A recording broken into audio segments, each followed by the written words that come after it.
মম, এই মম কেমন লাগছে? ভালো লাগছে। আমাকে ধরবা না? না। আচ্ছা, হাই দাও। হাই।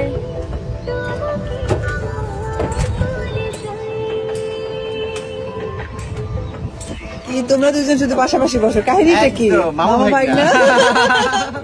মম এখানে তাকাও ক্যামেরায়। আমি তো ভাবছিলাম যে আমার ভয় লাগবে, কিন্তু দেখি যে জয়কে দেখে আমি সাহস পাচ্ছি। এই ভয় পাইলে মানুষ হাসবে যে জয় বসে আছে আর তুমি ভয় পাচ্ছ। সেটাই। বাট ফার্স্ট টাইম বন্ধু, হ্যাঁ, আমার ফার্স্ট টাইম কেমন করে মানে কেবল কার তুমি ফার্স্ট টাইম? First time, হ্যাঁ। আচ্ছা বলো, বগুড়া এসে কেমন লাগলো তোমার? বগুড়া এসে আমার খুবই ভালো লাগছে। সবচেয়ে বড় কথা, আমরা শুনছিলাম যে এদিকে ডেভেলপমেন্ট কম হয়েছে, বাট বগুড়া এসে আমার কাছে একটুও মনে হয়নি। বাট এত উন্নত, বিশেষ করে রাস্তাঘাট, আমি ঢাকা থেকে পর্যন্ত আসি, এখানকার পরিবেশ এবং সবচেয়ে বড় কথা তোমাদের যে আতিথেয়তা, সত্যি অসাধারণ, মুগ্ধ হয়েছি।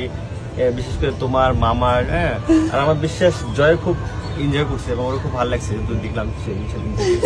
খুবই ভালো লাগছে এখানে এসে। খাবার দাবার তো অসাধারণ, যাক। কিন্তু পেট একটা সময়ের জন্য মনে খালি ছিল না, শুধু খাবার আর খাবার। না, খুব ভালো লাগছে। ওই যে মমিন